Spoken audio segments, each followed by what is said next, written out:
In 19 months of hard fighting since Russia widened its war on Ukraine, the Ukrainian armed forces have become adept at assaulting, clearing and holding Russian trenches. Their tactics prioritize speed and aggression. Armored trucks or infantry fighting vehicles race forward while shooting on the move, and pull to a halt just yards from the enemy trench. The vehicles drop off the infantry, who don't waste a second.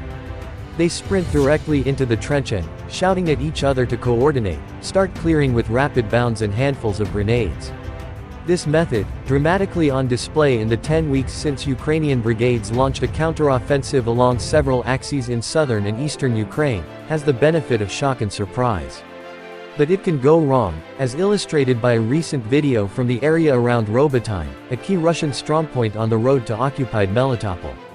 The Ukrainian Air Assault Forces 82nd Brigade recently joined the Army's 47th Brigade assaulting the Russian garrison in Robotyne.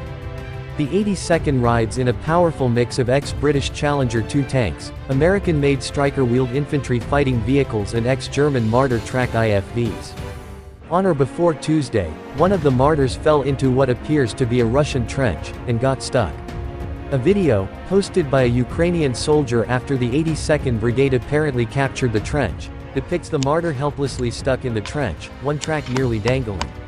It's possible the 31-ton, 9-person Marder was part of the Ukrainian assault force, and rolled a bit too close to the trench.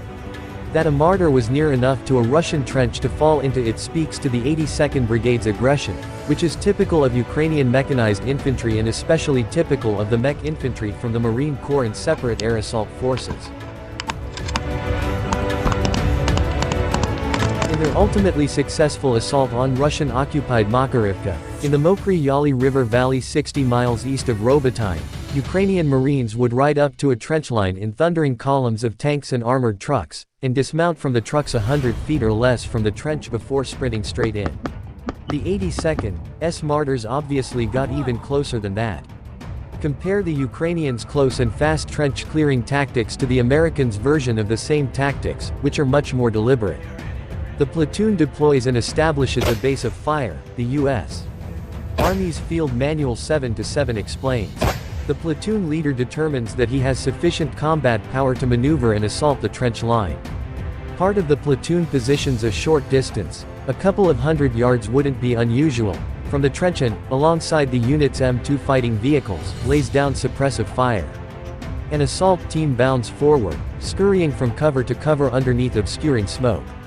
The first two soldiers of the assault fire team move to the edge of the trench, parallel to the trench and on their backs. On the squad leader's command they cook off grenades 2 seconds maximum, shout, frag out, and throw the grenades into the trench, according to FM 7-7. After ensuring that both grenades detonate, the soldiers roll into the trench, landing on their feet and back to back. They fire their weapons down the trench in opposite directions.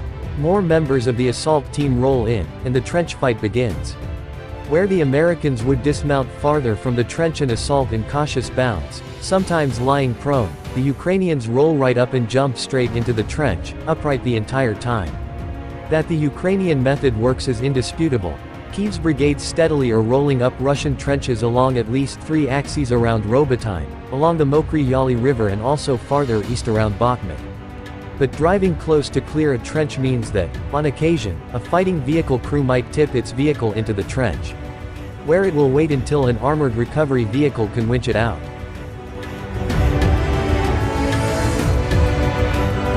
Ukraine war has not bogged down into a stalemate, U.S. official. A top U.S. official said Tuesday that the war in Ukraine has not bogged down into a stalemate, amid increasing concerns about the slow territorial gains of Kyiv's counteroffensive. No, we do not assess that the conflict is a stalemate, White House National Security Advisor Jake Sullivan said in reply to a reporter's question.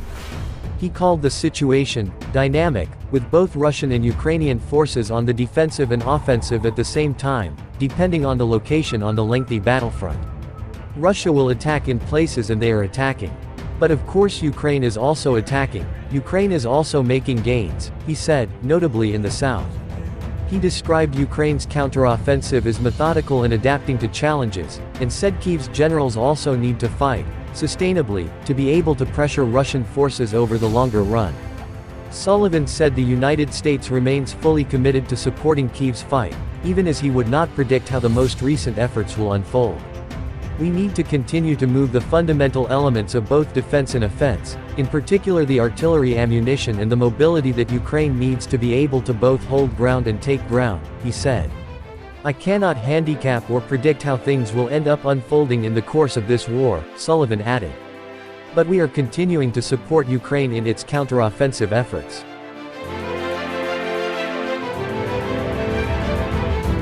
U.S. says it does not support Ukrainian strikes inside Russia.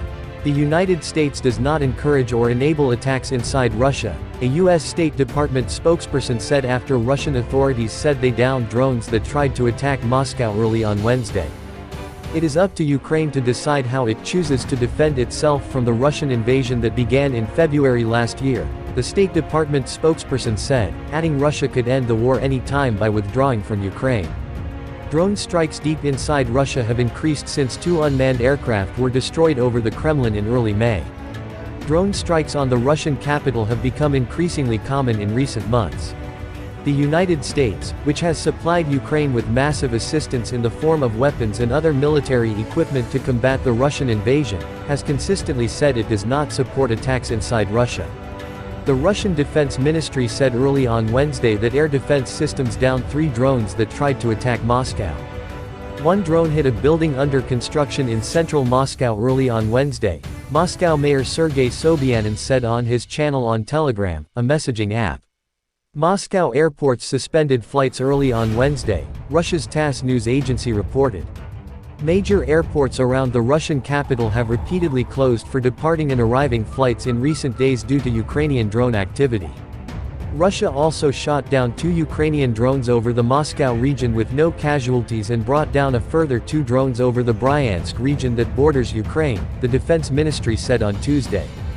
Ukraine typically does not comment on who is behind attacks on Russian territory, but it appears to have stepped up such raids since 2 drones were destroyed over the Kremlin in early May. Such attacks have briefly disrupted flights and caused mostly minor damage to buildings.